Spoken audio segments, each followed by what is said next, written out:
Que vont devenir les terres de la ZAD de Notre-Dame-des-Landes? La préfète de la région Pays de la Loire réunissait aujourd'hui à Nantes un premier comité de pilotage.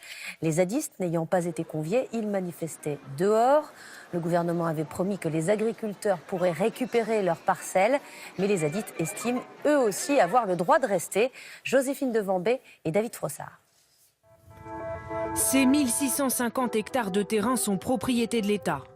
Et pourtant ici, chacun a le sentiment d'être chez lui.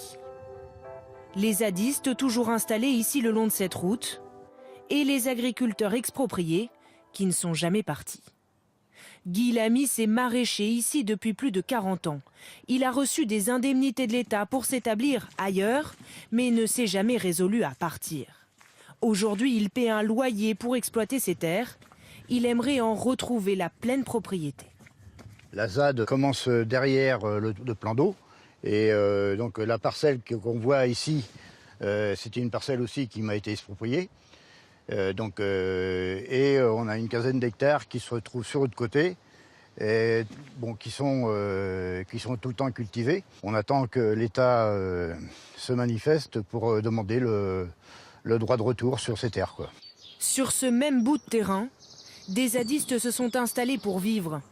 Ils y avaient construit des cabanes, au temps de la lutte contre l'aéroport.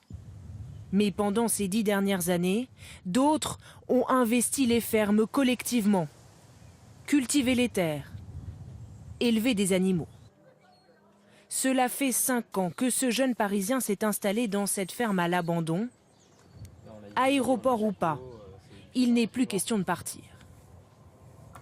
Là, on s'occupe de 25 vaches à peu près. Là, c'est quelques vaches d'un troupeau mixte, bœufs et génisses, avec des vaches qui ont été au départ données pour créer le troupeau.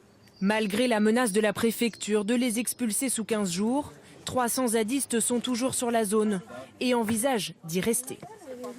Le souhait, ce qui est porté par l'ensemble du mouvement, les associations, les paysans, les habitants anciens et nouveaux, c'est le fait que les gens qui se sont installés dans ce bocage pour le défendre, qui y vivent, qui s'y sont enracinés, puissent rester demain y vivre. Évidemment qu'ils ne soient pas expulsés brutalement par la force, comme pourraient le laisser entendre les menaces de la préfecture aujourd'hui. À quelques kilomètres de là, d'autres se portent eux aussi candidats pour reprendre les terres de l'ancienne ZAD. 2 agriculteurs installés en bordure de zone et qui se verraient bien agrandir leurs exploitations. J'ai fait un projet d'installation sur ces parcelles qu'il y avait aussi sur la zone, une soixantaine d'hectares. Donc, elles sont indispensables pour mon projet d'installation. Donc, j'ai la nécessité de les récupérer. Nous, on est prêts à discuter avec eux et de trouver des compromis. Il n'y a pas de souci là-dessus. On sait qu'il y a de la place pour tout le monde. On veut pas les mettre dehors. On veut discuter et trouver des compromis. Mais il faut qu'ils nous acceptent aussi. Le conseil départemental et la chambre d'agriculture se sont d'ores et déjà prononcés en faveur de ce type d'agrandissement de ferme.